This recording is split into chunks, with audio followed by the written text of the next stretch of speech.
Welcome back to Air Quality Matters, and I believe we already have the tools and knowledge we need to make a difference to the quality of the air we breathe in our built environment. The conversations we have and how we share what we know is the key to our success.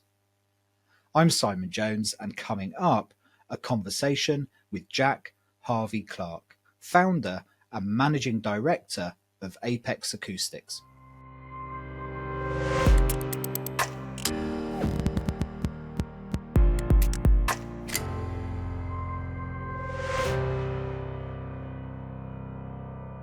If you've been around ventilation long enough, or read papers and research on the installed performance of ventilation, you will know the critical part acoustics has to play in outcomes out there in the real world. Yet for me, like many others, it feels like a bit of a dark art, strange terminology and an unfamiliar science to apply in the field for us practitioners. This is why I love talking to Jack. He has deep sector knowledge here and experience, and is founder of one of the most respected consultants in the UK, Apex. He advises the government and has been deeply involved in the development of guidance in both the UK and internationally, including on ventilation. But most importantly, he brings this subject to life in plain English and shines a light on this subject matter. We talk about the health impacts of noise in our environment and the impacts and influence it has on ventilation and much more besides. Do check out the sponsors in the show notes and at airqualitymatters.net.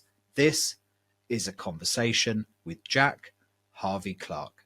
I've been really excited about this conversation because I love our chats anyway, but I think it's such an impactful part of the ventilation and air quality piece in the built environment. But at the same time, I've also been really nervous about this conversation because I'm immediately into an area I know almost nothing about. And I think that's why it's so important, because I think there's a lot of people like me in one field of air quality and ventilation that knows acoustics and sound is important. And there's these numbers floating around. But beyond that, there's not a lot of people have an understanding of why this is important. So for me, I'll be really looking forward to this. And I think it's a really interesting conversation to be had. But perhaps, so go easy on me, will you, Jack, for starters? Because it's exactly the same for me, because I'm equally interested, because I obviously think about things from a sound point of view, but realise how much we need to understand about people's environmental conditions and how air quality feeds into that, and how much more there is to, how many disciplines contribute to that is sometimes frightening. So what we need to know is more than anybody can know. Welcome to the built environment, I suppose, a multidisciplinary space. You know, we talk about multidisciplinarity within the built environment, within air quality even. But when we start to talk about indoor environmental quality and we introduce air quality, sound, light, thermal comfort, you realise this is a really big playing field to try and navigate, isn't it? Absolutely. Yeah. So fundamentally, why do we care about sound other than it being an annoyance if it's not nice, or great if it's not present in some way? There is an impact on health with sound, isn't there? I mean, fundamentally, this is important for human health and well-being. Well, from so many different angles that we need to care about sound. So I think when you're referring to the impact of sound on health, that's transportation noise is where we know most about the adverse impacts of sound on health. And World Health Organization published guidelines in 2018 that brought all the information together through meta studies. And so we absolutely do know how transportation noise affects people's health in their homes. And more recent work by Ben Fenwick from the UK Health Security Agency and his team have mapped the adverse impacts, the health burden of sound or noise on people across the UK. And the biggest health effect there is annoyance, followed by sleep disturbance. But we can also detect the effect on cardiometabolic diseases, so heart disease, diabetes, stroke. They're all associated with higher levels of road traffic noise. Interesting. And is that causation or correlation? Because with road traffic noise, I guess, comes other things like pollutants. Other air quality pollutants, of Air course, as well. quality Yeah. pollutants. So Yeah, people often exactly. ask that question, and absolutely, the scientists who study this, I don't know how, but they say they are able to distinguish between air quality effects and noise effects. So yes, no, it is, as I understand it, causation, not just correlation. And the way, when we talk about the way noise affects health, there's two pathways. There's what we call the direct pathway. So that's the effect of noise on our physiology, if you like. So it raises your heart rate when you hit. So your body responds to events, noise events in the night or the daytime, raises your heart rate. And if your heart rate is raised, then you're going to be more at risk of all sorts of metabolic diseases. And then there's the indirect pathway, which is what you think about it, how you might respond, how it makes you feel, how annoyed you get by it. So annoyance is something that many people struggle as a kind of concrete health effect alongside heart disease and stroke. But that's where the World Health Organization puts it. Absolutely. So it is something we do need to take seriously. And obviously because it's very subjective. Yeah. People respond very differently. So it's not that an equal dose has an equal response for different people at all. So we can only know these things at population level. And in fact, we know that the noise level or the sound level can only explain 1/3 of the annoyance, the variance in the annoyance. So we think we can explain another third of the variance with non-acoustic factors, which are starting to be documented and described in more and more detail. But that would still, and I could mention those, but that still leaves another third of the variance in annoyance, which is unexplained. Okay. So the non-acoustic factors are classified as personal factors. That's your personal ability to cope with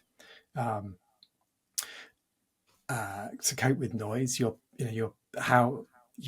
personal circumstances or ability. So that would stay relatively stable with you over time.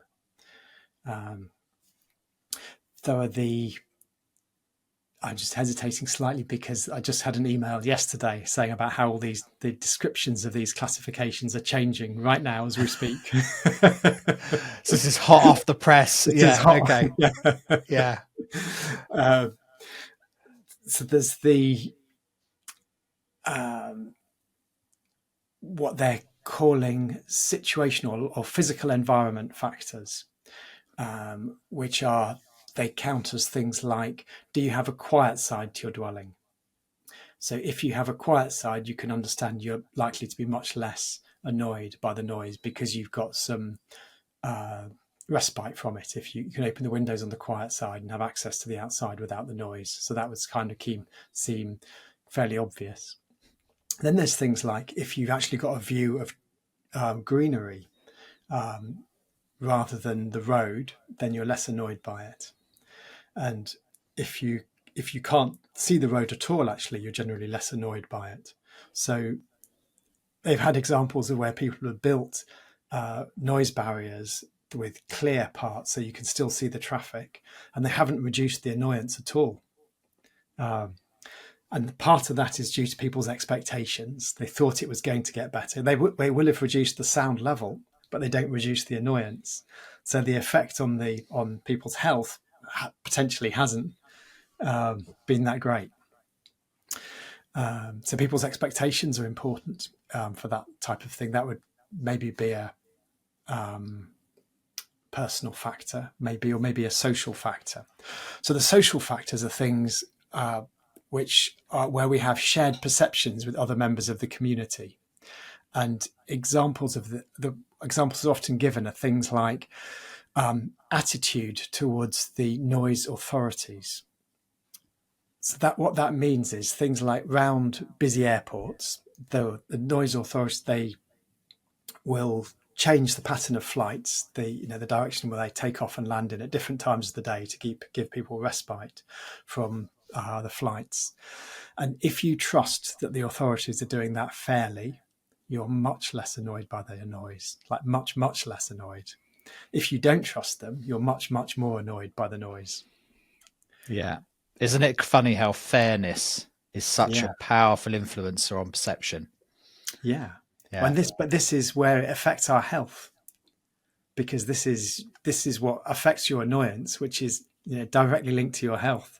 So yeah, absolutely. So the perception of fairness is crucial for your health.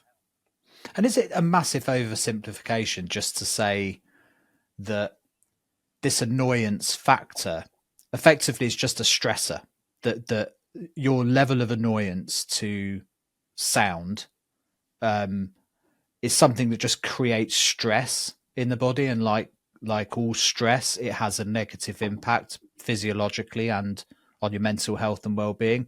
Is that what we mean by annoyance? Is that background level of this is irritating? Is it as simple as that, to say something is annoying over time that does you harm? Probably. So that's again outside my field. What you said Sure. sounds sensible, and it might also change your behaviour. Of course, it might mean you don't go to bed until later because there's certain sounds going on. Or it might mean you sleep somewhere else because of the noise. So it might your part of your response in your annoyance might be to change what you do. Mm.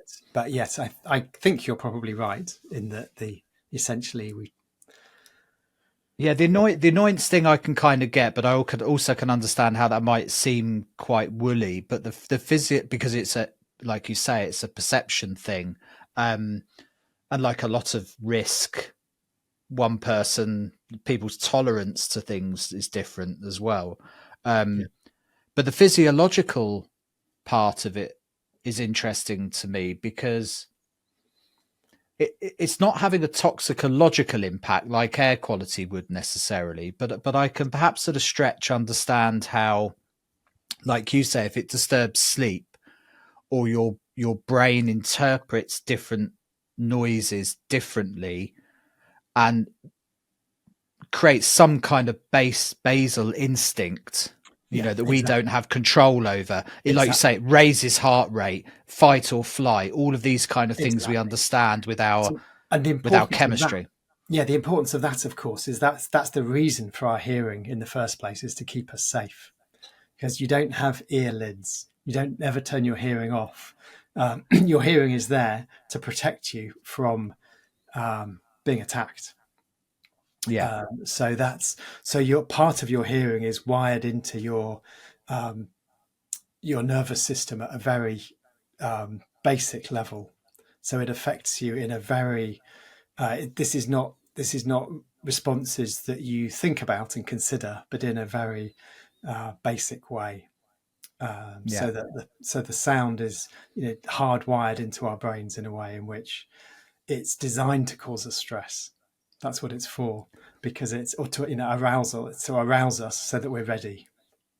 Yeah. And And it's I think becoming anybody that's been in that half sleep state and there's an unusual noise and you get that jolt and exactly. your body's immediately in fight or flight mode, it's a very unsettling experience. Like Yeah. I think most people can appreciate how impactful that kind of basic instinct is of sound. Yeah. So You what know. your body will do to keep you alive in the short term has long term impacts on you.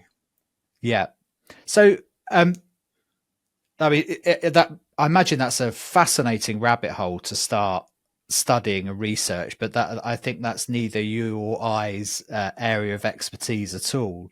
Um, but from a sound perspective, um, I'm guessing there are different qualities of sound and different types of sound in our built environment that have different types of effects. To oversimplify, I'm guessing all of a sudden something makes a big banging noise in your built environment. That's going to be a startling sound that might have an impact on you, or sirens or horns going on outside will have an impact on you. But is there also impacts in that kind of white noise, background noise, more sustained level of sound in our built environment on our health? Do you know? Are we just talking about the startling types of sound, or the sound that's outside of the norms that cause an impact? Or can you have a low background level of something that's causing you harm as well? I guess a equivalence to chronic and acute air quality impacts. Like, Responses. Okay. yeah, do you know what I mean? Yeah, absolutely. So road traffic noise that's steady absolutely has an effect on people.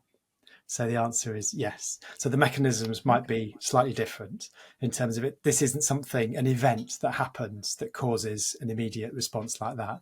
But the presence of road traffic noise absolutely causes these effects. So Okay. it's the continuous sound at continuous levels. Is it like air quality? There's just so much evidence around traffic, whether it comes to air pollution, noise pollution, that it just seems like a very well studied field. So is that where a lot of this evidence is coming from? Is people in urban environments, studies in urban environments and It's traffic really, noise? Or I mean, a lot of this evidence really is from the past two, 2 or 3 decades, really, 2.5 decades. Something that's just come to light recently that kind of fundamentally changes our understanding, actually, of how, well, my understanding, obviously other people understood this before, but that we have this strong narrative in the acoustics community that if you reduce the external noise levels from outside to inside, then you've mitigated the adverse effects from the noise. So at the minute, our national standard BS 8233 contains guidelines on internal noise levels, and it quotes 35 dBA in the daytime and 30 dBA at night time. And we believe if we have a closed window strategy and achieve those levels, we've mitigated the effects of the noise. So our practice is kind of out of step with actually all the research on noise and health, which is all based on noise levels outside, not inside. And what has become apparent recently is that actually, for the same sound level inside, people feel very differently. If on the one hand they have their windows open, if they can have their windows open and achieve 35 dBA in the inside, they feel very differently than if they have to have their windows closed because it's noisier outside to achieve the same sound level inside. So people's experience inside of the sound is also influenced by whether or not they have to keep the windows closed to achieve it. And they feel much worse, as you can imagine. It's much more annoying if you have to keep the windows closed, even though you have the same sound level inside. So you can't entirely mitigate these effects by providing good sound insulation at the facade of buildings. People yeah, want to be able to open their windows without feeling the kind of the pressure of the noise from outside is preventing them, dissuading them from doing so. So this means noise is having an effect on you, even though you, in one sense, you can't hear it, because it yeah, prevents you opening your window and connecting, using your dwelling, connecting with the outside world in that way. So this is entirely, an indirect pathway, I'd say, for how noise is affecting people, but it's still affecting their health. geez, bloody complex, isn't it? Mm. Yeah, really fascinating. One of the problems I'm having mentally is um, it is subjective, and that is trying to put myself in a position where I can understand that level of annoyance or not. And being in the built environment for years, I kind of already know that my tolerance of noise is different to somebody else's, and so on. But the numbers don't mean anything to me either. I can't picture the difference between 35 dBA with the window open and 35 dBA with the window shut. I find it very hard to put myself into a place where Well, that sounds I the can. same. Yeah, it sounds the same, but it's having a different impact. Mm. But I don't even. I can't. I'm not thinking in terms of acoustics enough to have a mental picture of what 30 dBA sounds and feels like to me day to day. You know, and I've seen all these charts of Yeah. Okay. this is a Quiet. Think whisper. Yeah. quiet. Think quiet. So if to get an idea of that, you can think that it's noisy outside, but if you shut the window, it's nice and quiet.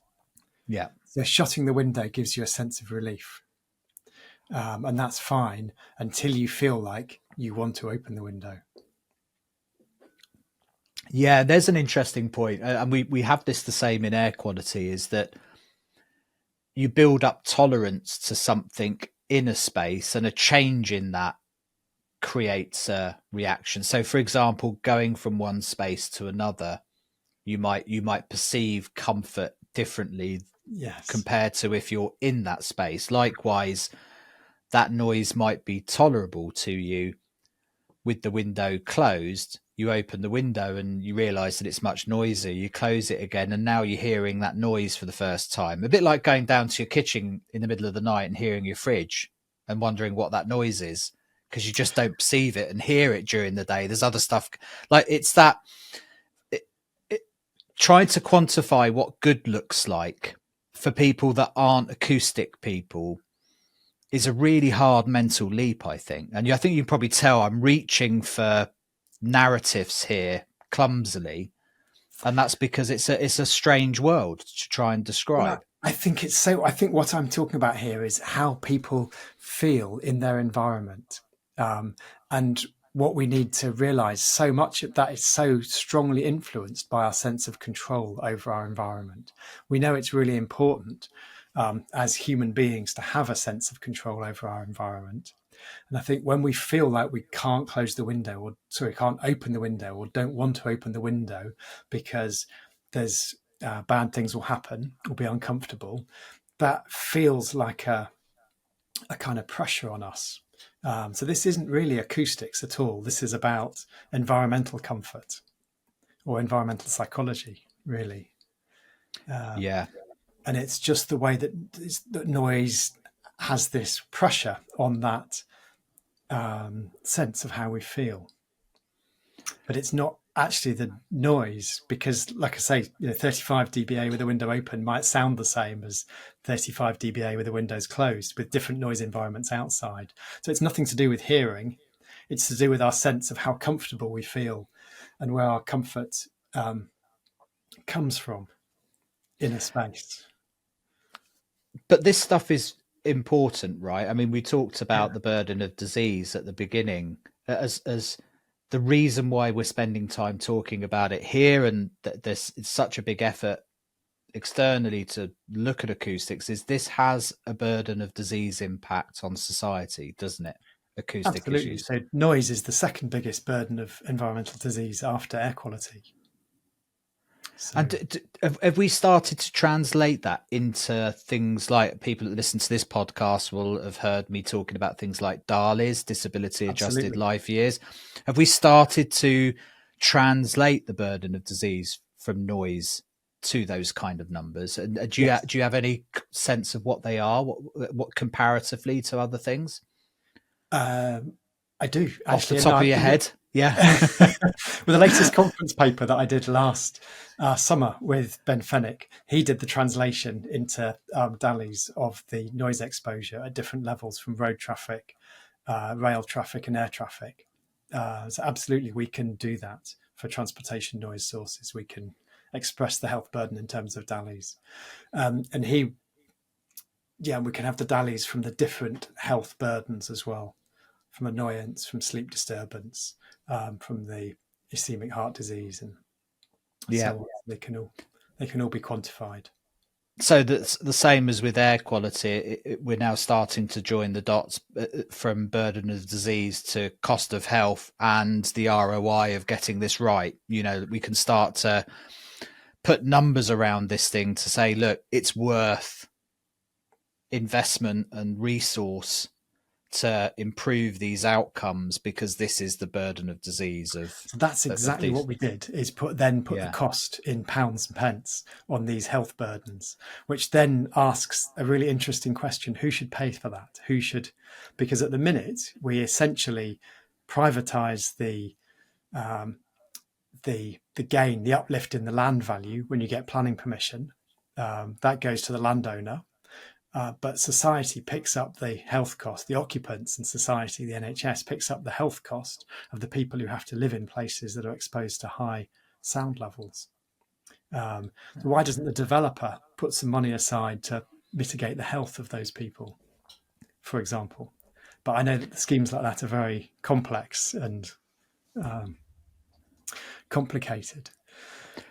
Are you starting to see, as we're seeing within air quality, an impact of things like ESG and EU taxonomies and things starting to frame and value real estate beyond just land values and increasingly towards health and well-being and impacts on community and so on? Do you get any sense that acoustics is ratcheting up the importance scale as a result of those kind of more global factors where people are going, well, hang on a minute, this asset is going to be valued on more than just the building in 30 years' time. It's going to be valued on its impact on community and health and well-being and some other things as well.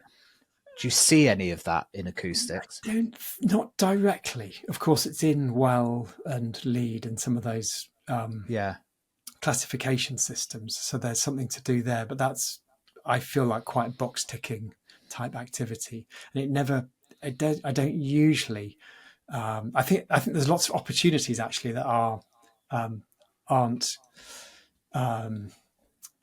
taken at the minute to do a lot of work around sound and community and people, because it's a way of engaging with people over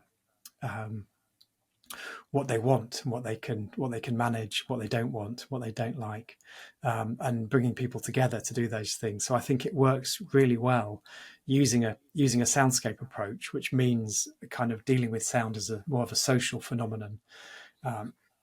Human-centric design, basically, for sound can work really well and absolutely tick all those ESG type boxes and social value boxes, but that's not quite happening yet. Yeah, interesting. I keep sowing those seeds, but none of them have quite grown into oak trees yet. As do I, and I think I probably talk a better game than's actually happening out there in reality when it comes to air quality. But nonetheless, I mean, there are some small ripples, I think, in the sector where conversations are happening around, well, under the EU social taxonomy, we're starting to see them trying to figure out how to frame this as they did with the taxonomy. So we'll see. Be an interesting one. I suppose bringing it back into lane a little bit on ventilation and air quality. There's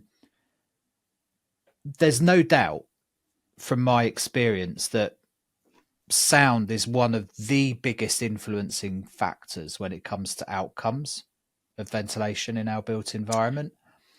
Without question. It's probably the number one reason why stuff gets turned off or blocked up beyond comfort concerns. And it's something that needs to be far better understood, I think, within the ventilation community, the part sound plays in outcomes, sustainable ventilation long term. What are your kind of thoughts on where we are today with ventilation systems and sound? Because you wrote a very important, or were part of a group that wrote a very important piece around ventilation and acoustics there.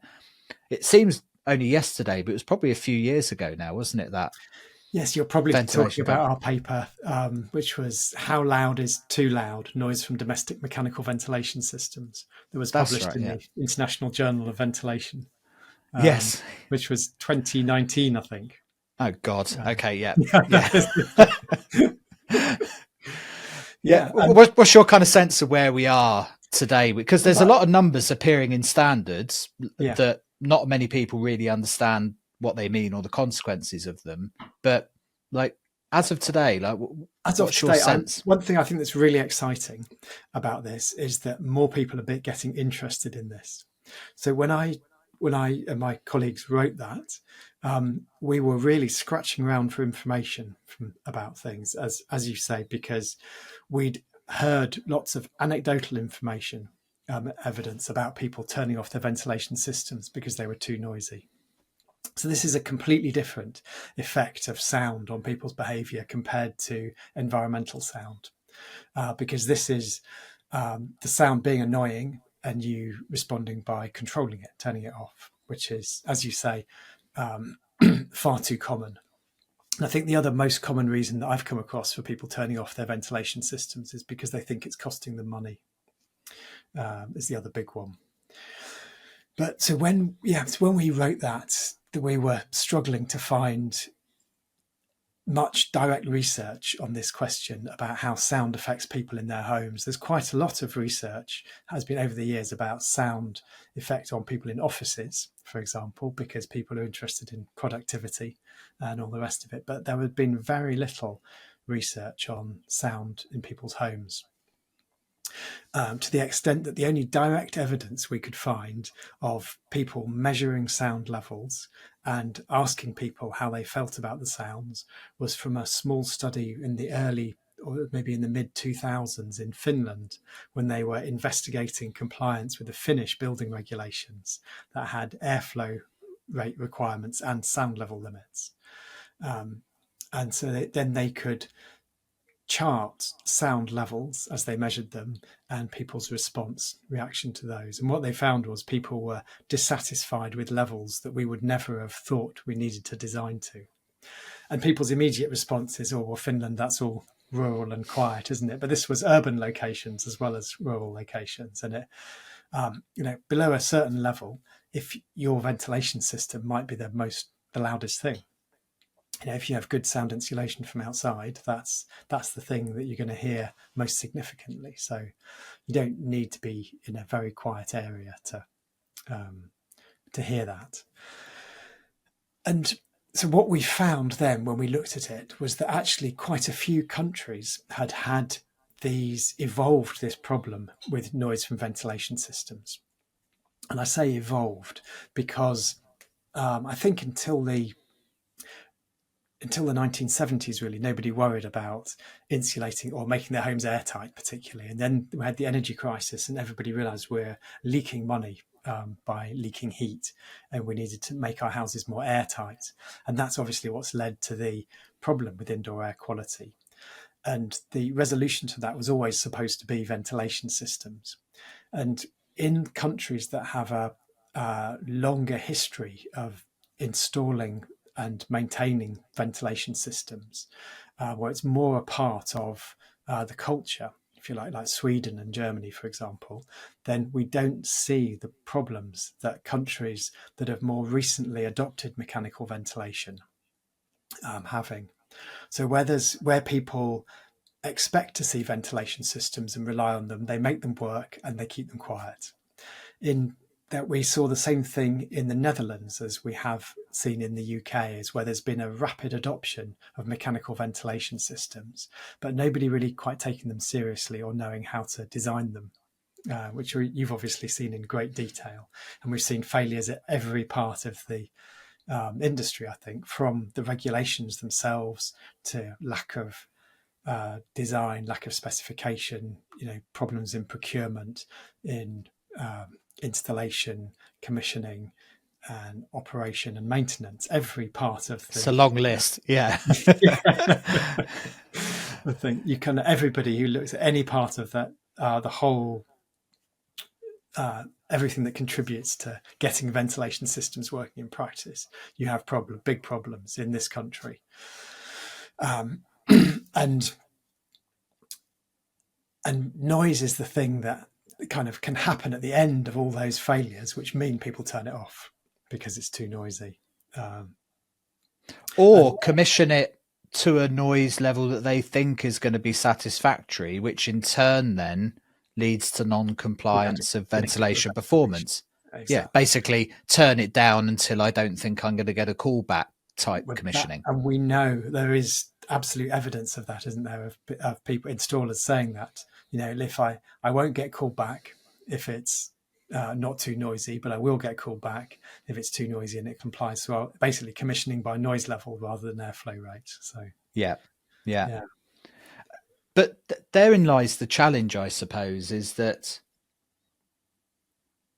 ventilate noise is similar in a similar place to ventilation, maybe even a little bit further behind, in that you're almost never going to be called out uh, for noise level, not officially on a ventilation system. So a consumer might complain about the noise level, but nobody's coming behind you and checking that the room is at 35 dBl LNAQ, whatever the thing is, yeah, or that fan is actually achieving 25 dBA at 2 meters in that space, yeah, or whatever and that's the challenge, isn't it? Is practically in the built environment, we have some standards that we're leaning on, and we can maybe talk about whether we think they're still appropriate or not.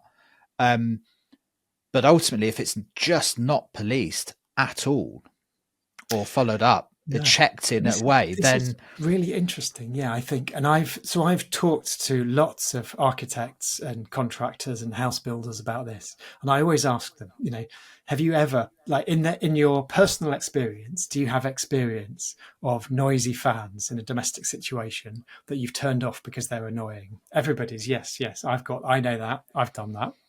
And ask them, in your professional experience, have you ever had complaints about a building, about a house, a dwelling, where somebody has complained about the noise from the ventilation system and everybody shakes their head?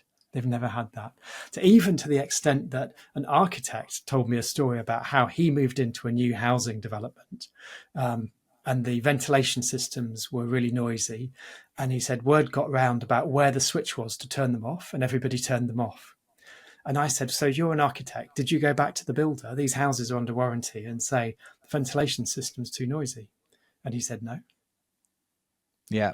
For some reason, people don't blame the building when it's too noisy. They seem to take it on themselves. I really don't understand this. But this is really fundamental. They kind of they find their own solution, and they don't blame the building. But of course, it's the building's fault, not their fault.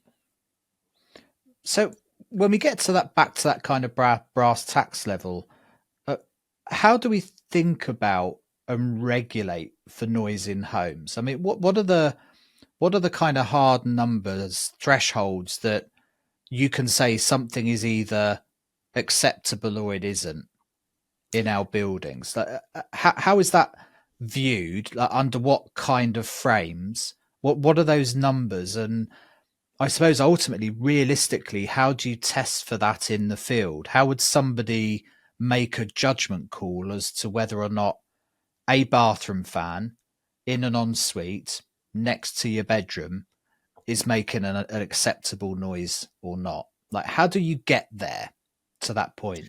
So it's now written in England. It's in the building regulations. So approved document F has um, guidelines. It says 30 dBA is the limit in bedrooms, and I'd have to check, but I think it's 45 dBA in bathrooms, um, and kitchens. So that's when you're using the extract systems from those rooms. So high, flat fans with a higher flow rate. Of course, these days, having a kitchen integrated with your living room is more common than having a cellular kitchen, I think. So it's also going to affect your living space. So is there a differentiation between fans and systems running at a boost rate, so when they're having to extract at a high rate to deal with activities in those spaces, and the general background noise that those mechanical systems create when they're running all of the time? Because there you might be talking about an event noise versus a white background noise kind of problem, mightn't you? Yes. Yeah. So there are, they are distinguished. So there are different criteria for whole dwelling ventilation rates and extract ventilation rates. I'll just have to Interesting. Okay. remind myself exactly what they are. I'll look them up because I've not dealing with these for a while. But I was the advisor to the the working group. I think off the I love top these. of my head, you're right that I think the acceptable noise levels for the background rate in bedroom areas is 30 dBA Yeah, LAEQ that's right. and 40 or 45 dBA. 45 in kitchens and bathrooms. Yeah. Yeah, less not in non-noise sensitive spaces. Um, Yes, that's but right. but I think that's the continuous background noise for those systems, isn't it? That's if you're in a bedroom at night and there's a system running in the background, that's the Yeah, background level that that's it right. shouldn't go above. Yeah. Yeah. Here for me is where I start to run out of road really quickly because of my lack of understanding of the the nuance between how you measure ventilation. You have this threshold of 30 dB in a bedroom space, and then a bunch of letters after it, LAEQ, over 8 hours. So it's an average something something, I guess. Um, but that noise has got to travel often from another room to get to you. You have a device that you're buying or purchasing or installing that you need to judge as to whether it's too noisy or not. And how it presents its data is often in another value, might be in the sound prep power level of dBA at 2 meters. In some, if I get that, if I'm right, but again, I'm running out of road really quickly here. But I think this is the challenge: is that we see some numbers floating around, and they're not quite the same from what we see on a brochure for a product. How we might judge what that might be at a certain flow rate, and what someone might experience in a bedroom or a living room down the hall from that device, how we start to judge what good looks like. And I think that's the problem for professionals in the space, is that they go, well, I perceive this as okay, or I perceive this as too noisy, but how do I actually, where's the line in the sand? And how do I go about figuring that out? So we can add those numbers. We can do the sums for those numbers, but I entirely agree with you. So that is not a job for the layman, if you like. Yeah. So when manufacturers, as you well know, fan manufacturers usually describe the sound power of their fans by telling you what the sound level at 3 meters will be.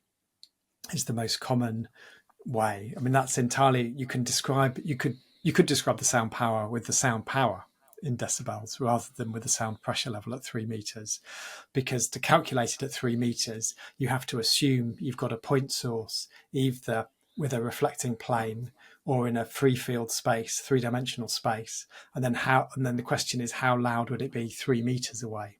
So you can do that calculation and work out what it would be from the sound power of the fan.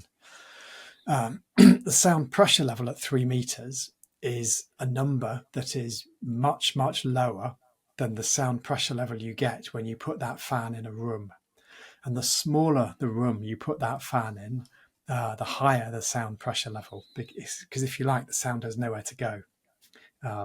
If you put the same sound source in a bigger room, the sound level will be lower.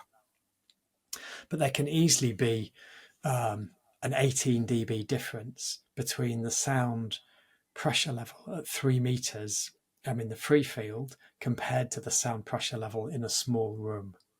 And it's that difference, that's where you need a professional, if you like, to do the sums and add up how loud it's going to be in a room. And that's not intuitive or anything, but because it says dB after it, everybody thinks it's the same thing. Yeah. So manufacturers give you a data sheet that says dB on it, and that number of dBs is much lower than what you think your target is, so you think it's okay.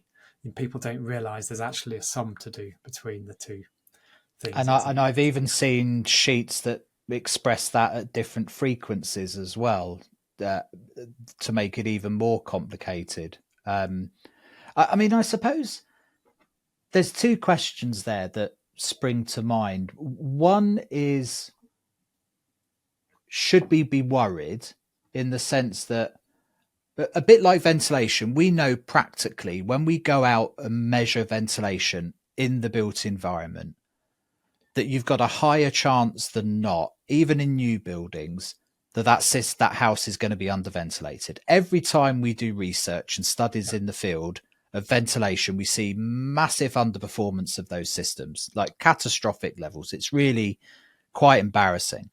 Yeah.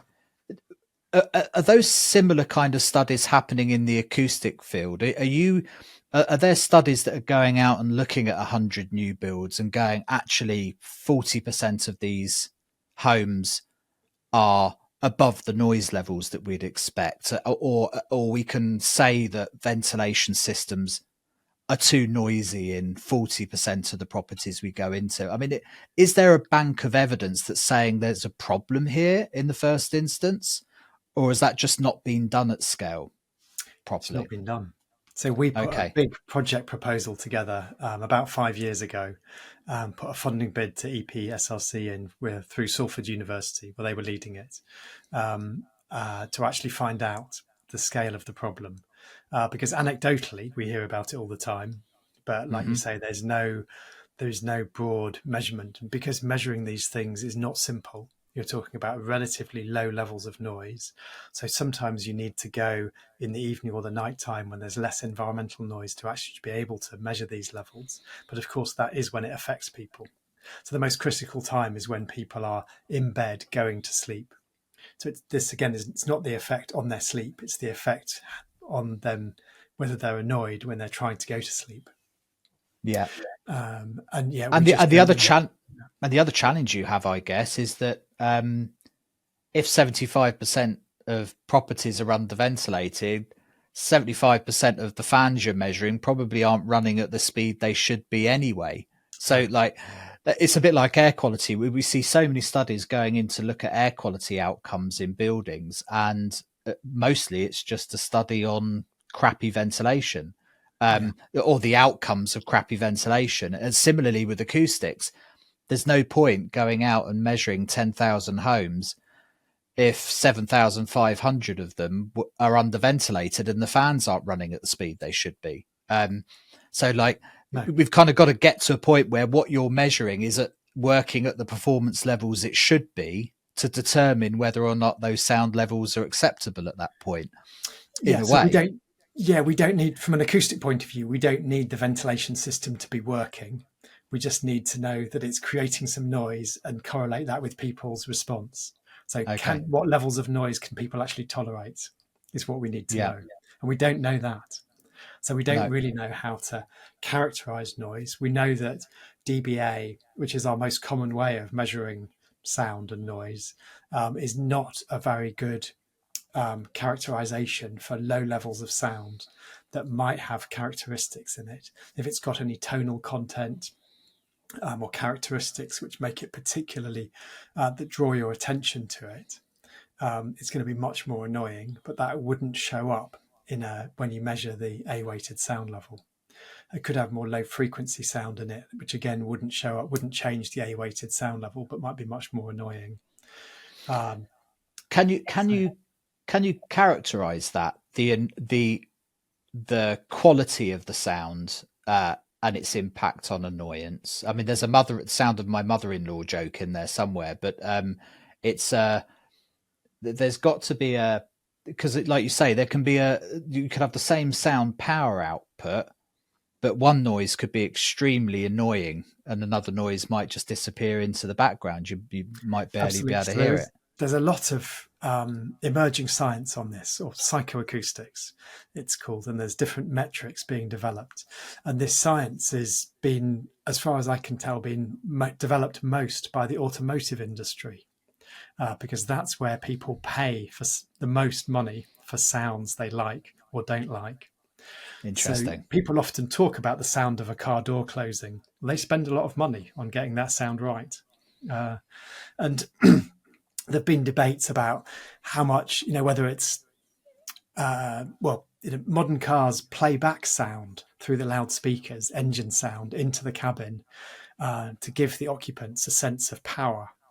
So when you put it in sport mode, it doesn't just change the engine; it changes how much sound it gives you back in the in the cockpit, so that you feel like you're getting more power out of it. Yeah. And so that's the area where the most, as far as I can tell, the most research has been done to correlate sounds with perception. And so because of that, a lot of the metrics are connected with engine speed or speed of something. So they're very interested in whether you can hear tones in things and things like that. Whereas in general environmental sound, of course, we don't have those sorts of characteristics of sound at all. But we've got these indicators like loudness, tonality, sharpness, roughness, that describe characteristics of the sound, and we're starting to put numbers on them. But they're really ways of describing with numbers what you can hear. Yeah. So our best description is still qualitative. So you answered your question, can we measure it with a meter? Not as consistently as we can listen to it and say what we think about it.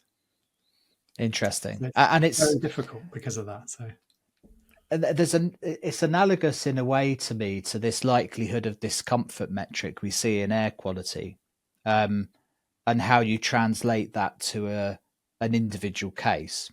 So a lot of the standards we have in ventilation for some of the air quality metrics, or certainly the ventilation performance metrics that we have, are born out of this likelihood of discomfort, where you stick 100 people in a space or get 100 people to sniff something, and as long as 80% of them or more don't express dissatisfaction, you can say that that's an acceptable air quality or flow of air. And that's where we get all of our half an air changes an hour from, and all of these numbers stem from that. But you kind of get there through numbers. It's very difficult to translate that down to an individual. You can't, express satisfaction at an individual home level because it's so individual to the person. Yeah. So is that kind of where acoustics is at the moment, in that it's hard for us to demonstrate on a device and on a dial to say that this has hit a red line or crossed a threshold of a particular value. We're relying on the qualitative nature of that sound still from because one person's acceptable level might not be somebody else's. How do you navigate that in the built environment? I don't think in this particular situation of people in their bedrooms at night trying to get to sleep, that research hasn't been done to test how many people will tolerate certain sounds and how can we characterize them better to understand that. So a little bit of it has been done with in characterizing the sound in terms of dBA. And so we know if you make it quiet enough that you can barely, you can't perceive it, where at a kind of sound level where you would, if you were trying to hear it, you would kind of stop breathing, because even the sound of you'd have to keep really still. At those sorts of levels, of course, it's very unlikely to be a problem. And so we know that some hotel brands have standards more like that for their hotel bedrooms. And these aren't 4-star hotels. These are 3-star hotels, where they know sound is really important to people because they give them their money back if they don't get a good night's sleep. So they've got the most sophisticated quality system for dealing with people's noise problems, and they've updated their design to respond, the design specification, to give people what they want for a good night's sleep. And so their criteria are lower, much lower than building regulations or many 4-star hotel brands, for example. While I have you, I just want to briefly talk to you about Ultra Protect, a partner of this podcast. They're not here by accident. Like the podcast, they are passionate about driving changes in our indoor environment and are an all-round great company to deal with. They have years of experience in the industry and a team of people I have leaned on many an occasion for advice and insight. From continuously tracking air quality to specific sampling, they analyze and provide actionable insights for the built environment. Specializing in dust management, they provide amazing products and services that minimize risk and improve environments from construction sites to offices to manufacturing settings, through to solutions around ventilation aimed at improving the environment in the long term. It's a company well worth checking out. There are links in the show notes and on Air Quality Matters sites, and of course at Ultra Protect UK. Now, back to the podcast. Well, what are you getting down to from a kind of a dB LAEQ kind of level? Are you down then at 20, 25 kind of numbers in the space? Low 20s. Yeah, exactly. Now, I keep throwing out these numbers. I mean, again, sound is on a logarithmic scale, if I'm correct. So like just increased, adding another 10 isn't just a 10% increase. Like this is a scale that is hard to imagine, but also still I think we can probably all just about imagine what something that's so quiet, when you're trying to listen to it, you find yourself holding your breath to try and hear it, or putting your ear up trying to catch it as a sound. That's probably not a bad baseline to enter on, actually, I suppose, is because that's like a baseline. If it's at a point where I can barely hear it, I think everybody can have that as a baseline. It's the stuff in the grey middle that's difficult, I guess. You know, what is 35 dBA LAEQ in practical terms for people? That might be harder for somebody to perceive than something that just you can't hear or you can barely hear. Yeah. Yes. Yeah.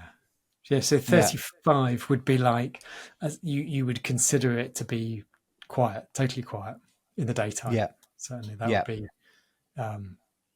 you would start to notice all the small sounds. Yeah. Or smaller sounds.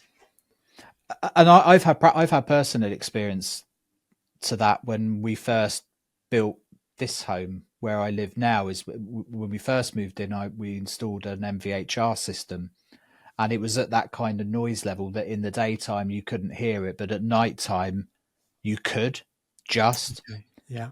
But it was a consistent white noise that after about 6 months, our brains had zeroed it out. We couldn't hear it anymore. So and that's actually another phenomenon, isn't it? Where you get a steady state kind of background white noise, your brain has this ability to unhear it after a while. So we had this conversation regularly where we're going, you can't detect whether the ventilation is on or not by hearing it, because your brain has almost cancelled it in a strange way, and yet somebody comes and stays with you and goes, oh, it's that a ventilation system I can hear, and you're like going, oh, yeah, I suppose it is. Yeah, so I think what you're talking about there is habituation, how we become habituated to sounds, and that works in different ways. One, like you're talking about there, where it's there, and even if you think about it, you're not sure if you can hear it or not. Yeah. But people talk about that, people who live near train lines get used to the train passes, and obviously that's very intermittent, not continuous. Wow. But people don't notice the trains going past. It still has an effect. It might still have an effect on their health that can be measured, but it doesn't register in their minds as an event, because cognitively they've understood that's something I don't need to think about. Yeah. And where our brains are really clever, because our brains are so good at recognizing patterns in sound, and we know that feeling of being in the woods, if you like, and the birds stop singing. So we notice when a sound stops, even if we didn't notice it when it was happening. You weren't listening to the birds singing, but you've just realized there's an eerie feeling because it's just gone quiet. And that gives you a sense of danger. Yeah. The hairs stood up on the back of my arm there when you said that. Like, that's an instinct thing. Like, I think everybody's experienced that kind of that what's going on sensation where there's quiet. Gone quiet. Yeah, it's not good. And used in films for that effect. Yeah, for sure. And I think they understand that, particularly in very highly acoustically treated spaces as well, that actually you introduce some white noise or background noise because the brain is actually more comfortable with a buzz in the background, something. If a space is too quiet, it can be the opposite as well, can't it? I don't know if you're talking about offices there. Yeah, offices. Yeah. I'm thinking of my kind of AP struggles trying to get Okay. through the acoustic thing of actually introducing speakers that provide some noise in the background Yeah. to So make it this more is a comfortable. really interesting subject because it's incredibly uh, culturally polarized. Is it? So Okay. in America, they won't build open plan offices without sound masking systems. So they will always put sound masking in to make sure the background sound never gets too quiet. And what that does, it means you can't hear speech from as many people. It becomes less distinct. And the most annoying thing in open plan offices is speech that you can understand. Um, so as the background sound level goes up, then people's speech, people that might be 4 meters away, you can no longer understand what they're saying if they're talking at a normal level. You're still going to be able to hear somebody next to you. You can't make it loud enough. You can technically make it loud enough so that you can't understand somebody at 2 meters. You know what it's like in a busy bar. You have to shout in somebody's ear to hear. So that you can think of that as a really high level of masking sound. But obviously you can't have that in an office because if the background sound level itself gets too high, it is really annoying itself. So there's a interesting debates about whether there's a level that's high enough to be useful, but not too high to be annoying. People have that debate. But I think the more interesting, or a really interesting debate anyway, is this cultural attitude to sound masking systems. So America, they wouldn't build an open plan office without them. In lots of continental European countries, where they've tried them, they've hated them, ripped them out, turned them off, said we'll never do that. And they have a culture, like especially in Scandinavian countries, for example, of open plan offices are quiet places. They're not places you talk to each other, have phone calls, do things like that. They're places where you go to work quietly. And people have told me about offices where you've even got a corridor outside private offices where the sign on the door says, please don't talk in this corridor. So not even in the same space as other people, but outside the door from them. And so in those places, they expect the sound level to be much lower than the level of you would use for sound masking. And they don't need sound masking because nobody's talking. Interesting. So the Uh, way people behave and expectations are kind of the most important thing about open plan offices. And then if you do have an office where you are going to have people talking and you don't want to disturb too many people, then it can definitely help to have sound masking. Interesting. And Mm. is that a phenomenon that can be applied across acoustics similarly with ventilation and air quality outcomes, that there are huge regional differences both in culture and expectations and outcomes? When you're talking to acousticians from South America or India or Asia, you sometimes just talking at complete cross purposes because there's such big cultural differences in approaches to and tolerances of sound and things like that. Um, yes, I think we don't, if you like, celebrate these differences enough. But we know, I hear things like a particular manufacturer of vacuum products, for example, that sells globally. Um, they have a choice in their design of their products about whether they make them uh, more powerful, quieter, or smaller. They can't achieve all three. And in Japan, people are much more sound sensitive and they make them quieter at the expense of the power because it's more important to people that they're quiet. And other countries have reputations, if you like, national characterization of pushing more importance on products, the sound of products being quieter. American products characterized often as being louder. American cars, for example, you can see this in cars. You can do a national characterization of the sounds of different countries' cars. They sound quite different, and it's not by chance. The manufacturers design the sound of their cars. They're not, but they are very much in the country in which they're designing those sounds. Interesting. Yeah. Mm. So I mean, as I always do, we went massively off topic there. But Yeah. so, like, as of today, for practitioners, let's keep it simple and say, I say simple and keep it residential, but let's just say residential. We have these numbers that appear in standards, same in Ireland and Scotland and the UK and other parts of the world, for sound levels in spaces.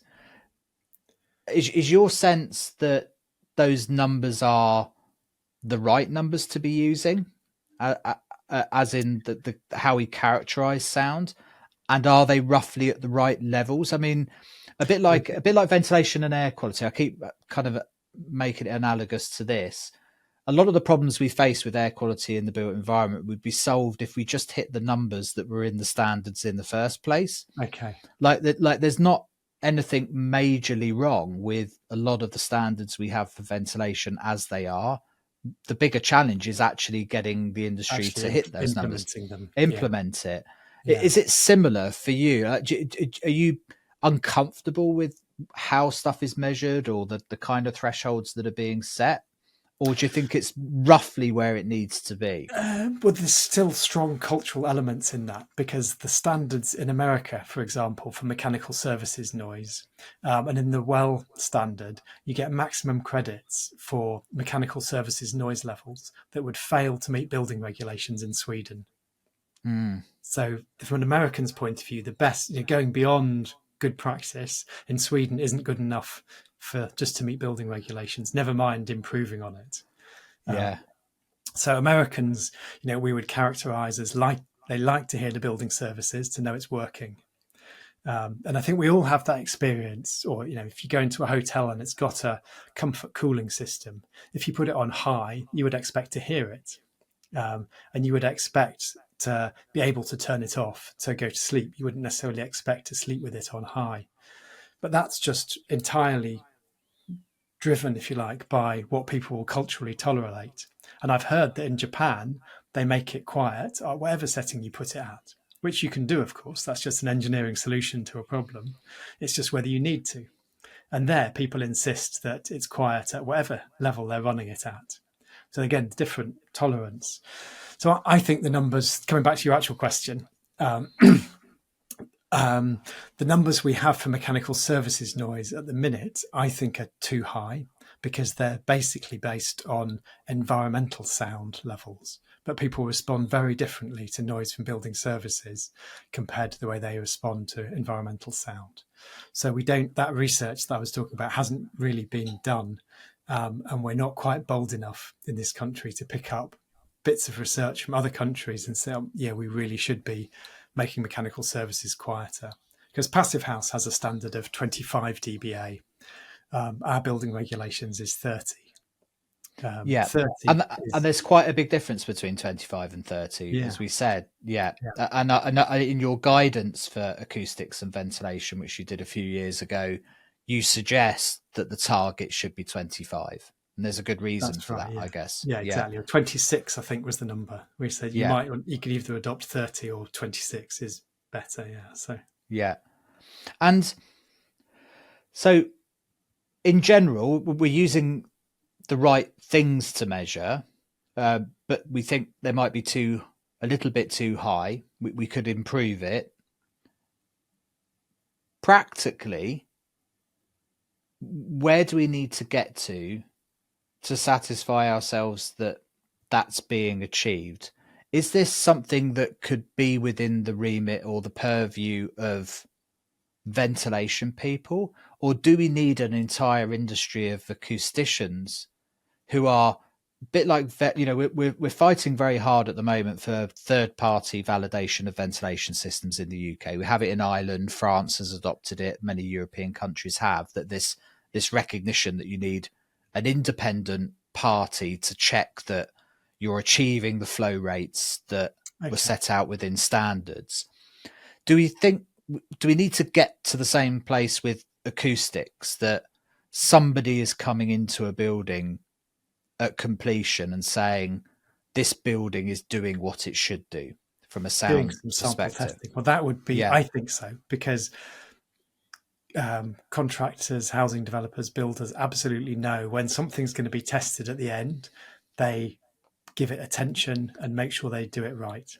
and if it becomes a risk to them, and so they do the right thing. They manage that risk by making sure they do it right. And if it's not going to be checked at the end, they don't really care. They give it much less attention, of course. So Now, you can't really... there's some industry there, isn't there? I mean, so you will get tests on things like noise transfer between floors or between party walls, particularly in larger developments. Exactly. But So they're the only tests we do at the minute are sound insulation tests between dwellings, from one dwelling to another, through walls and through floors, where there's a dwelling is in another part or has another part of the building. So it could be blocks of flats, or it could be other uses, or yeah, and we don't so, test all of them. We just do sample testing, so about 1 in 10.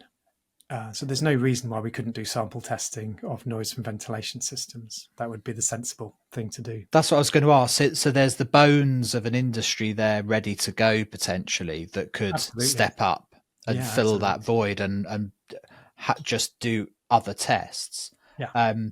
The challenge, I guess, is that you're trying to measure sound at a completion, which is likely to be still construction phase within a development at a time of day that's not optimum. How would that practically work, do you think, where you're trying to measure very low levels of noise in noisy environment? I know the ventilation and air tightness people will be screaming at the radio or whatever it is they're listening to their podcast through, going, like, we have a nightmare just trying to do the ventilation test with painters coming in and out and doors being slammed and beeps of reversing lifters outside the building. Exactly. It'd be a nightmare. The classic thing is, by the time they get us to do the sound insulation tests inside, what they're doing outside is trying to tarmac do the groundworks to get the paving, the tarmac down. So it's the big heavy machines they got outside going back and forth. So that can be difficult. That could be a real practical challenge. But I think if something, we would do it on an evening, that's fine. We just do it out of hours. And actually, it's a really good point. Yeah, sites shut down. So it's a great. You could go in a bit. A bit like thermography is better at certain times of year. Sound testing will be better at certain times of the day. It could potentially be possible. Yeah, exactly. It's just logistical, but that's no problem really. How visible is sound? So one of the transformative impacts we've seen in the air quality community is our ability to see the air like we've never been able to see it before. The evolution of low-cost sensors into the built environment, that kind of thing. Because there's nothing better than the ongoing performance metrics of spaces to truly understand, because we build buildings for people, and ultimately it doesn't matter how it performs at handover. What we're interested in is how it performs in use. And the evolution of low-cost sensors in the built environment has been transformative to air quality. Could we get to a similar space with sound meters and things in the built environment to understand from a metrics perspective? That's interesting. Yes, I suppose from my perception, I see the reason for all these low-cost air quality sensors is because air quality has been a political subject. Because we've got laws about air quality outside, and it's been bounced around and used a bit as a political football, and that's put lots more people's attention on it. So from my perspective, that's why people have all these sensors, because their interest has already been piqued, if you like, by what's going on in the media. I don't know if interesting. you think that. So I think that's where it starts, if you like, in terms of people say, there's this environmental phenomenon that you didn't realise was causing you harm in air quality, because that's the double trouble you have in air quality, is that people might be subject to really poor air quality and don't even realise. Whereas noise, you usually know about it. Do you? So is it if sound is a problem, people will know about it? It's that simple? Or can acoustics be a silent killer in the same way that air quality can? Yeah, without no pun there, obviously. Yeah. Um, I guess for many people living in adverse sound environments, um, sound isn't their number one priority or problem. And so, from that point of view, it's not the thing they're most worried about. They might be most worried about keeping their home warm, or they might turn the ventilation system off because they think it's costing them money, or they don't want to open the window because of um, losing heat. Yeah. And so noise is often a kind of secondary problem in that type of situation, if you like. So it might be having an effect on them, but it might not be the thing they're most worried about. I think that's true of so much of indoor environmental quality, though, and particularly people that work in the social housing space, will often comment that being able to be concerned about air quality is a luxury if you can't afford to put food on the table, or you're worried about how to heat your home. That these things are down the list for a lot of people, so it becomes silent because it's just not a priority, and it's not that it's just not a priority this week. It's never going to become a priority. There will always be some other things that are more important for people. So in that sense, we've seen that with things like environmental monitoring in social housing, that the value of these devices is that they create tools to help landlords and tenants get better outcomes that they wouldn't be able to get otherwise. So while it might not be a concern for a tenant, that their concern is being able to heat and put food on the table, that environmental sensor is being able to visualize for the landlord heating patterns in that dwelling that suggest that person's in fuel poverty. So it enables them to provide and intervene earlier, and everybody is better for the result of it, or that a property has become void and is at risk of deteriorating over time. And I could well imagine sound being very similar, that you could pick up stressors or things that are going to impact people or contribute to this overall understanding of the built environment, that could have some really useful impacts and tools that may not be a priority in that moment for a tenant or a landlord, but could help form the picture of the performance of spaces. Like if you're struggling, like if you've got problems with antisocial behavior, or you've got problems with fuel poverty, you may well be suffering enormous stress from background noise in your built environment. But it just never makes it into your top 5 things to worry about that week, to deal with, or ring up and ask the question, or complain about, or try and act on. It strikes me that sensing could provide some interesting insight in that way. The slight difference with noise is about the exposure of a property to environmental sound is basically fixed and constant. So you don't need sensors to give you that information. So then the only information, if you like, that's relevant is about the noise from the ventilation system. And again, you don't. That would be difficult to detect with sensors. And people might not agree on what a level, it could be 30 dBA, and we know that actually 30 dBA is probably too noisy if it's at 30 dBA for most people. Like way more than half people would find that annoying.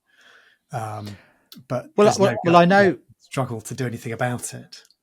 So. I know with data from noise that they can do some amazing things with, for example, the quality and shape of sound that's emitted from devices. Over time, machine learning understanding that sound type is characteristic of a failure of a bearing, or a deterioration of a fan, or we see an overrun of fans in bathrooms of 15 minutes, but that fan happens to only be overrunning for 5 minutes. We can detect that sound wave.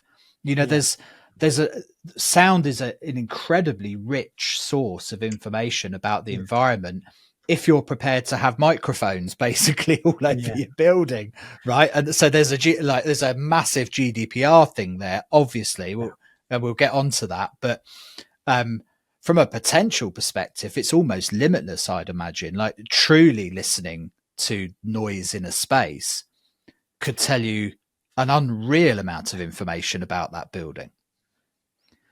I'm sure that's true. I mean, that what you were talking about there first, the condition monitoring of mechanical Yeah. equipment has been going on a long time in Yeah. industry of using those signals to predict when they need to take preventative maintenance. But what's happened more recently with the advent of low-cost sensors and things is networks of sensors across cities. So people are starting to map the sounds in the urban environment and put it together with emergency call outs or things. Could you predict when somebody's going to dial 999? And things like Interesting. that. Yeah. Yeah. I'm sure there's lots of privacy issues with those sorts of I, measurements, but I've had this conversation with you before. I remember years ago about trying to understand truly whether a dBA sensor in an environmental sensor is actually a microphone or not. You know, like something that's measuring sound pressure in a device. I remember ringing you up one day about going, look, can you have something that measures sound pressure in a device that isn't actually a microphone? Like, how does that so work? I think you mean not recording the sound. Not recording the sounds, Yeah. yeah, or So a yes. possibility of recording the sound. Even, you know, can it just? I think if you can detect changes in sound pressure, in the sound pressure waves, then you have the ability to record sound Yeah, potentially. So you can't yeah, have the detection without the possibility of recording the sound, but you can absolutely have devices that can measure the sound pressure but not record the sound, just the yeah. sound, just the level of the sound pressure as a number. So And you is can that definitely do that. I don't know if you know the hardware, but is that a software fix, or is that a fundamental hardware problem that can you have a device that doesn't record but could be hacked or bugged or something and turn to record something? So the moment you have something that measures sound waves, in theory, I guess you can hear what's going Because on that space if you can tap into what it's saying. I don't think it's quite as simple as that because you have to record masses more data Yeah, to record the sound, to measure the sound level. fair enough. So you couldn't really hack a device which is only capable of measuring the sound and turn it into a recording device without, physically Yeah. intervening with it, with all Okay. of it, the whole device. So Apologies, folks, for the rabbit hole. It's just the way my brain works. But I suppose to get back on topic a little bit. So let's translate this into the real world then. How is acoustics manifesting for you as acousticians in the built environment uh, when it comes to something like, let's say, complaints? So if people are saying, I think this ventilation system is too noisy, what does the process actually look like to determine whether or not it is or not? I mean, like from the phone call coming, so somebody rings up your office, Jack, and says, look, I've got a building, we're in a bit of an argument with the landlord, we've complained for 6 months, we're pretty sure this system is well above the noise levels that it should be, I've got people that are threatening to leave the business, can you come in and advise us? Like, what does it look like to actually come in and determine whether something is good or not from a sound perspective? well, I suppose maybe the first thing is to say this so rarely happens. I'm trying to think of the last time somebody Really? actually complained about the sound from the mechanical services. Because what happens in offices is exactly the same as what happens in homes, is that if you say it's too loud, if we're doing commissioning measurements in a place where they're required to have commissioning measurements because they want credits for doing that for BREEAM or something, and we say it's too noisy, their initial response is to turn the fan down until Yeah. they get a pass. So Yeah. that's the most common thing. I'm trying to think if we ever get complaints from people about saying it's too noisy. They just turn it down.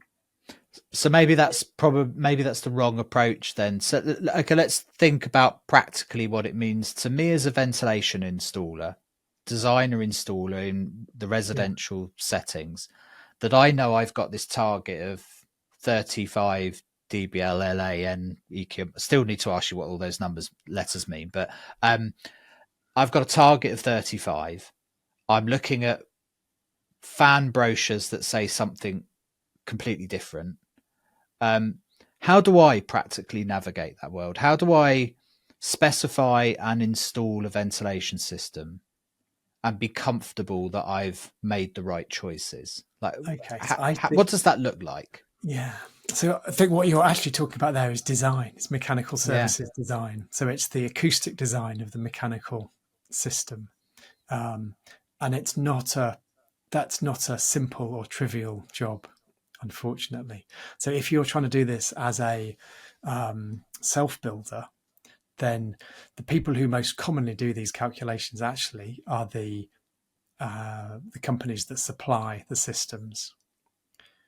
So mechanical or acoustic engineers might do this or will do this on a commercial system, but usually the specification of the attenuators on a commercial system is done by the mechanical services installer, who will give all the information to the attenuator company and say, what attenuators do I need? So it's yeah. the attenuator company that actually designs them. Um, But see, the trouble often, is, it probably three-quarters of the residential sector is not designing ventilation. yeah, It's specifying product that it's done a deal with a manufacturer on for a yeah, big residential development, or it's the fan that you can get from your local plumbing supplier. It just happens to be the one that they do, or it's the one that you've got used to yeah, using. Whatever. And this is the problem. This is what, so technical guidance documents, and I was speaking to Peter Ranking about this on the podcast. It is this challenge that technical guidance documents are just that. They're guidance documents. They're there to give you, in normal circumstances, in normal use, this is what gives you the best chance of possible of prima facie compliance with standards, with regulations. And that's fine, but we start to use them as design guides because the only thing we've got to lean on.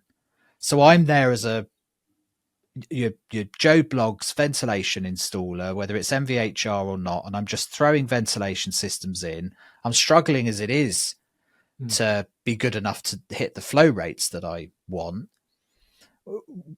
What does someone like that do to start being comfortable or confident that they're making the right acoustic decisions on projects? Can they have mm, a sound level meter in their toolbox and do some kind of cursory checks, like benchmark sanity checks when they finish? Is there How do they realistically translate a 25 dBA value on a fan table on a brochure to hitting a 35 dBA LNAQ over 8 hour target in a bedroom? Like, how do we navigate this space, Jack? Like, practically? I mean, I think maybe what you're asking me there is somebody who's not a designer do the Yeah, design, and I think that's a really difficult question because you can't. There's no shortcut to doing the detail of the design. But people in that situation who have that experience of doing it regularly, and as you say, they could buy a cheap sound level meter, but I don't think it's necessarily going to give them the right number. I mean, most you can get obviously an app for your phone that will tell you a dB number, but it won't work very well for low level of sounds. Um, so, um, so I think they're probably best off in that situation having a really critical listen, if you like, to the system once they've installed it in quiet conditions, and trying to uh, benchmark that somehow about how they would feel about that. Does that sound okay to them? It's obviously that it's becoming entirely subjective, but without becoming a designer, you can't. There's no shortcut to doing the design. Yeah. And you as a designer, as an acoustician looking at a design, you can have a look at a product brochure, a set of plans, and a Exactly. Yeah. standard in the regulations. You can do some calculations and have an idea whether or not that setup is going to comply or not. Exactly. Yeah. Is the information that you need to do that available from manufacturers easily at a domestic level? Because one of the problems we have in ventilation, even from an air quality perspective or an airflow perspective, is often even the fan curves that we're looking for aren't, because a lot of the information is presented by the marketing departments. Yeah. So what you get is the best possible case presented in the most glossy way possible. Very often you don't get to see the information you need to actually do a calculation realistically. Are you in a similar boat with acoustics often, that somebody Well, goes, the difficulty in acoustics is that you don't know where the fan's going to be operating, because there will again be a design point. If it has been designed, and the manufacturer does have information about how much sound a fan emits at different operating points, so a different pressure over it and different flow rates. Let's say they do have that information, and then they've calculated what the pressure difference across the fan will be based on this installed system. So if that all exists, and it's accurate, if that's true, then we could usually calculate the sound level. But but again, the sound.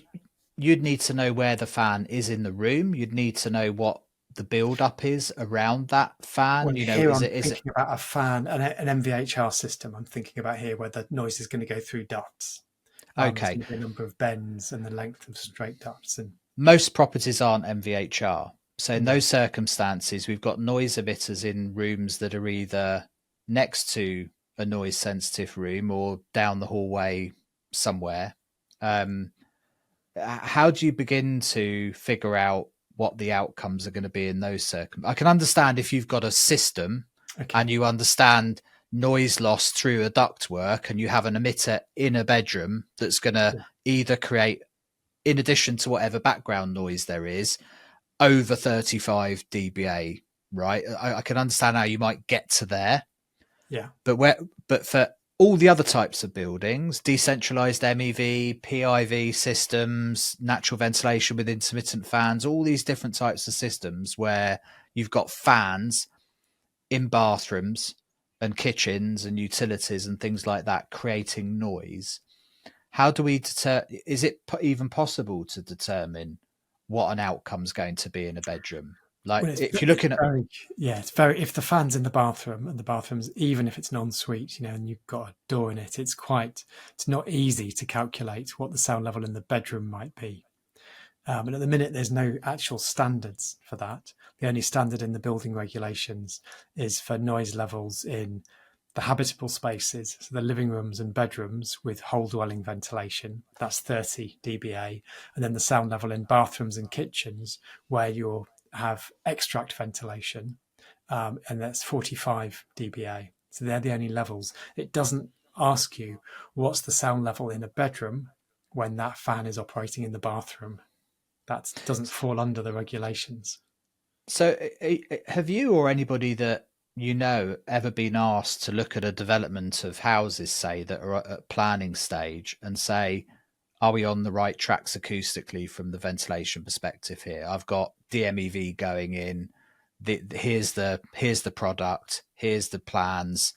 Is this gonna Nobody come? asks us if the Nobody noise. asks us. Nobody asks us if the noise from the domestic fans will comply with what it says in approved document F, part 1. And I think therein lies the problem, right? We've got a chasm between an environmental risk we know has a significant burden of disease on the population. We've got products that we know emit noise in the built environment and are one of the most common things to be turned off or to impact the behavior of their use in the built environment, and this massive void in the middle where nobody's even asking the fundamental questions, even at scale where you've got 380 archetype A's, you only have to do the design once, right, to get this right. That question's just not being asked. Not being asked. And therein lies the problem, I guess. Yeah. As you said, I mean, that's what this is part of what I said when I said these systems don't get designed, specified, procured, and so on. In an appropriate way. This is the design question. And I'm a consultant. I'm trying, right? So I would advise people regularly on strategies for ventilation in the built environment. And I will say I've lent actually on your 25 or 26 dBA. I said, look, the target is this actually. Like if you can target that, but it needs to be below this. But that's kind of where I run out of road on it, because I don't really have a practical way of judging whether that's what they've got ultimately. Okay. And so you can advise. It's fairly straightforward to say that on a bit of paper in a paragraph in a spec. Yeah. But backing that up, ultimately, we're kind of back to, like you say, that anecdotal thing of saying, well, this ultimately comes down to common sense. If we design the system with enough capacity that it's not screeching at the top of its voice just to hit what it needs to, and when we commission it, we use common sense to say, I think that's too noisy. Is that kind of where we are? Well, that actually makes me uncomfortable, that approach, which has been described as saying that fans shouldn't be designed to be used at whatever % of their capacity, because I think that's a secondary way of trying to control the noise, if that's what it is, because you should just let the designer control the fan however it needs to be and specify that, and it's their job to control the noise to specified levels. Wherever the fan's operating, that's up to the system designer. It's not. Yeah. So I think that's a kind of, and I think when you start having regulations like that, you then get perverse adverse outcomes, because you've got construction constraints, if you like, rather than just performance criteria. Really, we should just have performance criteria and leave the design up to the designer. I agree completely. If it happens. So it's a kind of backstop protection, isn't it? But it has other backstops.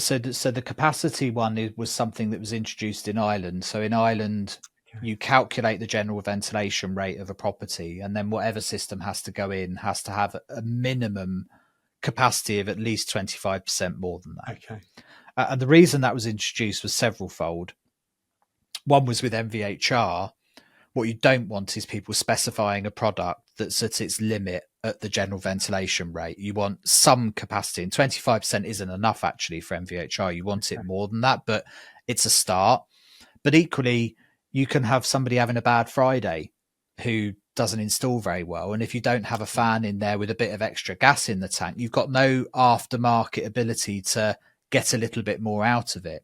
Or your assumption for the property is that it's going to be populated X and it ends up being populated Y. If you haven't, like, it's like all engineering, you're building some redundancy, some capacity for unknowns. But that's a design decision. Like, you're making a calculated decision there. You're not saying, I want this fan running at 50% because that's the tolerable noise level kind of thing. I think you have to be careful though, because there is a cost to designing in safety factors and redundancy. And we've just seen one of those constraints be removed, and it took quite a long time and effort to do this. So for air source heat pumps, there were permitted development rights that in England said you can't install it at within 1 metre of the boundary of your property. And this was a kind of backstop to prevent the noise impact on your neighbour.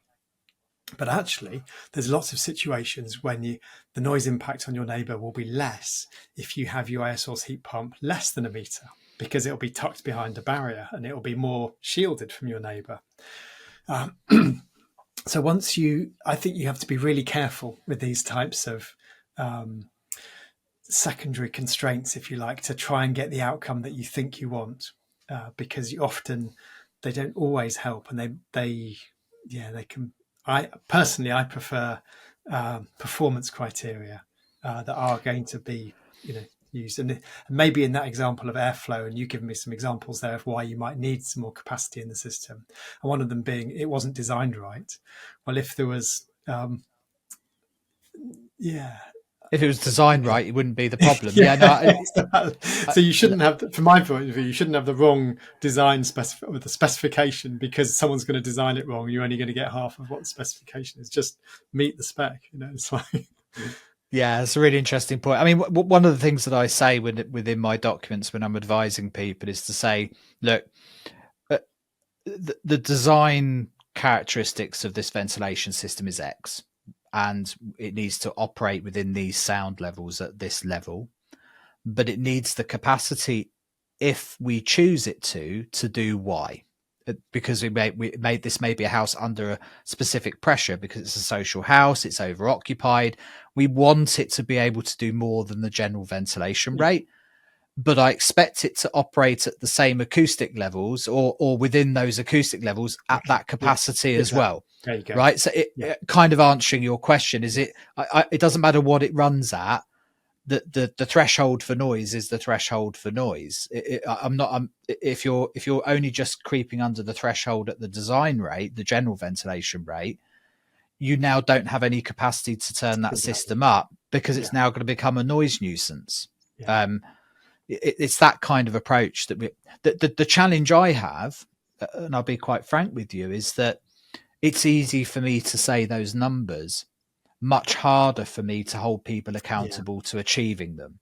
And that's the difficulty. And I don't know what that looks like. I think I would say the easiest way to solve that problem is say this will be tested on completion. And then the contractor, when they see that, when they know it's going to be tested, they will go away and make sure it meets the spec. So you don't have to design it. You can pass that on. And when a contractor knows it's going to be tested, they'll give it far more attention, and they'll make sure it works. They're good at doing whatever outcomes are needed. There's a cost to it, and if that's what you want, that's what they'll do. Yeah, you're echoing a position I'm holding much more frequently these days, and that's this bookend of an idea that you say you're very clear about the design intent, and you have a QA process to check that you got what was designed. The stuff in the middle, that's for the supply chain to figure out. If you've been clear about what you wanted, and you've been clear that you're going to check that you got what you wanted, the building industry is very good at getting there, but it needs to know where it's starting from, and it needs to know that it's going to be checked. And we've seen that in all sorts of elements of the built environment, from scaffolding safety and PPE to structural safety and all sorts of things. Like, when the industry knows what's needed, and they know that they're going to be checked, it's a very reaching for the word, but it's quite military-esque construction. It's if anybody that's ever not been in a site meetings don't dwell on the politics and the whataboutism of stuff. It's a solutions-orientated environment. Construction just needs to get it done as efficiently as possible, and everything's set up in construction to do that. So once they know what's expected and they know that they're going to be checked, it's unbelievable how quickly construction moves. And the converse of that is they're always trying to reduce costs. That's their job. And so if they can get away with not doing things, that's absolutely what they'll do. And you can't blame them for that. That's contractors' jobs, is to meet the requirements of the contract, manage risk. And so my architect friend, Mark Siddle, who I co-wrote that paper with, says that occupants are the crash test dummies of the construction industry, because every building's a prototype.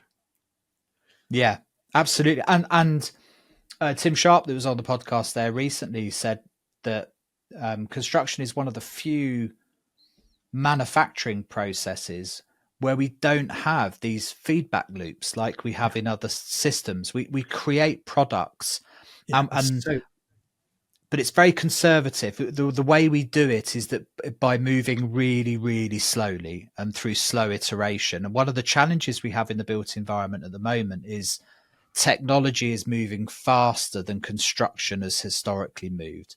So products and materials and information is appearing at a far faster rate than the skills and trades and risk management traditionally moves. So we're in this weird world that we've got all sorts of products and abilities and potential to do stuff, and an industry that just is not set up to innovate and adapt and measure success well enough. And that's why we get these performance gaps. I think there's at least two types of performance gaps, aren't there? Because one is the physical measurements. We do so few physical measurements on completed buildings. But how much post-occupancy evaluation we do about whether people can actually use the systems that have been designed. And as you say, like, technology is changing so fast, but our ability to use buildings, which has strong social roots and cultural roots, and how we expect to use buildings and how people do actually use buildings, I think plays a really strong part in this, because we need to design buildings that are intuitive for people to use. And we've seen these problems when it comes to energy performance design, in that buildings have been designed in ways which people can't actually use them. And I strongly suspect, but I don't actually have any evidence for this, but when some people complain about air source heat pumps not providing sufficient heat for their dwellings, it's because they're trying to use them intermittently in the same way that people use gas boilers. But the peak heat delivery from an air source heat pump is usually much less. You need to leave it running constantly, which people aren't always used to doing. So this is just what I suspect. I don't have any actual evidence for that.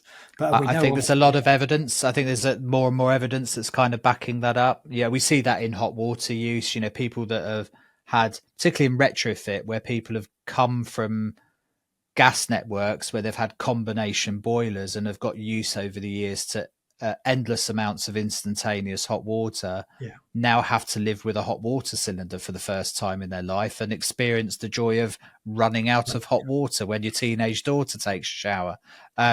Like, that's not a new experience or a problem if you've grown up with a hot water cylinder, right? But it is a perception and a problem if you haven't.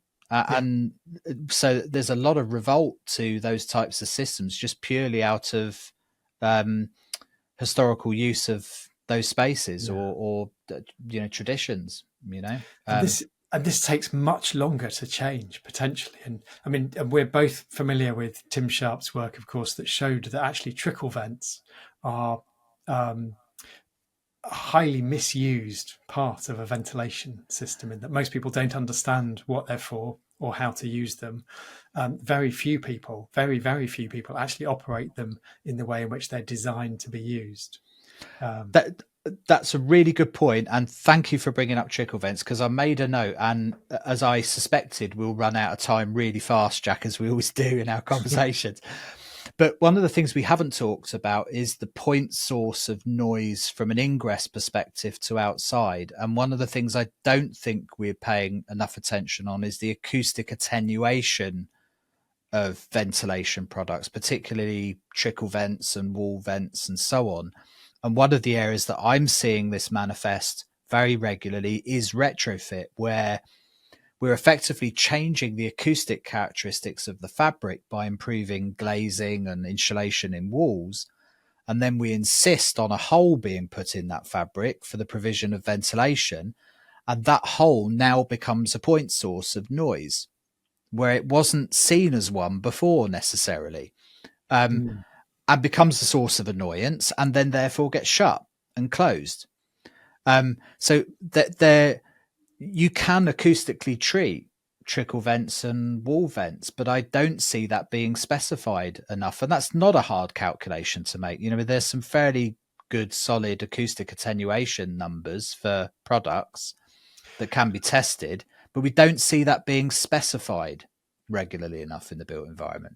So we would only specify, we only do that work to specify those performances when there is a planning application. So I don't know if it was retrofit work, whether that would invoke planning, but probably not Yeah. in most situations. And it's because it's not in the building regulations, and there's no other standards, there's no performance standards to be achieved. So one of But the it's one proposals, of the most common reasons vents get shut. You know, because of the noise. Yeah. because of the noise, like if you've got fabulous triple glaze or double glaze windows installed in your retrofit and somebody's slapped on 100 mil of external insulation on your walls, your fabric has become pretty soundproof overnight. Mm, And now you have a 4-inch hole in the corner of your living room, yeah. letting very valuable air in. You know, it's there for a reason. Yeah. That's where all the noise comes in. So Eh, eh, one of the proposals to revise BS 8233, our national standard on sound insulation and noise reduction for buildings, is to introduce a minimum performance standard for facade sound insulation. Brilliant. So that might take some time, but the number that we have in there for that performance at the minute would probably imply an acoustic trickle vent. Yeah. Uh, and then And that could cover situations like this. So there would be some guidance effectively. At the minute, there's no guidance on that. none So, at all. Yeah. yeah. Yeah. But it's guidance that I give through my consultancy, because if people are investing in retrofit and a lot of money on the fabric of the building, Yeah. um, it does cause problems. I've seen it. And an acoustic vent makes a big difference. You still get Right. noise coming in, but it means it's much less likely to be blocked up It depends if how it's much done money well. you spend on it. So you Yeah, might get less, you can have less noise coming through the trickle vent than you do through the glass, for example. It just costs more. yeah, So, absolutely. Yeah, you can get up to like 52 dBA of acoustic attenuation through vents, like which is nearly up at party wall level. You know, so you can have quite big impacts on it, yeah, but you need to spend the but money. there's a cost. So you don't want to do it Yeah. unless you need to, and there's a benefit. What's the general state of play of the acoustic industry at the moment? Is it a sector that's crying out for talent and skills, like a lot of the built environment? Like when you look out into your sector, does it need more of you? Always. We can never, Yeah, there's never enough good building acousticians, for example. Yeah, so we're advertising at the minute because we're always growing and we're always on the lookout for uh, young, emerging, and established talent. But it is a problem across the industry, for sure. and what's the route into that sector? What was your route? I mean, how did you find yourself doing what you do, Jack? Just by chance. And that's quite a common Yeah, route. So I studied thermodynamics and fluid mechanics, and went to work in a old-fashioned manufacturing company making steam turbines for power stations. I wanted to get into the electricity generating industry. Um, I thought everybody's always going to want electricity. This was in the 1990s, but it's still true, of course. Everybody does yeah, still want electricity. They just don't want them from steam turbines very much anymore. But actually, that company was up for sale or closure after I'd been there a couple of years, and I thought nobody would buy it because it was so dysfunctional. Every department, it was amazing. People had amazing skills there, but every department blamed every other department for the demise of the company. It had been going down for a long time. So it wasn't a very nice place to work. So I left and did some other things, and then picked up a job by chance doing research in building science department at Newcastle University. I was measuring the heat flow through walls, tiny heat flows through very high levels of insulation. So that was interesting, and for a bit. And then I worked with some consultants who were mechanical engineering consultants, and they were ex NEI. So the company I'd worked for was called Parsons, was part of the NEI group, which had become Rolls-Royce Power Engineering Group. And they were much older than me. or 30 years and 15 years older than me, the two of them. And they did consulting jobs for that industry, but they kept getting asked about noise because so few people did noise in the built environment. And they knew about noise. They were very good engineers and vibration and stuff, so they could read the standards and work out what to do. They weren't really interested in buildings.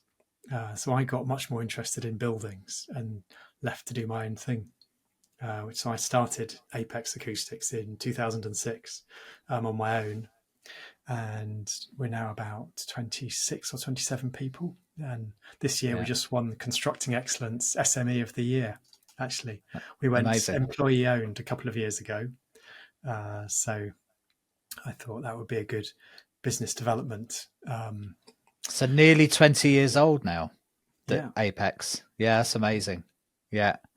So what's your day-to-day look like now, Jack? What's you're very heavily involved in standards. Every time I see something, Jack Harvie-Clark appears somewhere in the glossary. Yeah, I'm trying to pull the industry up by its bootstraps. It's like Do you get involved out on the coalface much? Are you out there with your mics and suitcases and sight boots on very often? I don't do that very often anymore. I do get involved in consultancy jobs, absolutely, because there's lots of bits of consultancy where it's you absolutely need to do it, and I'm developing those different types of consulting as well.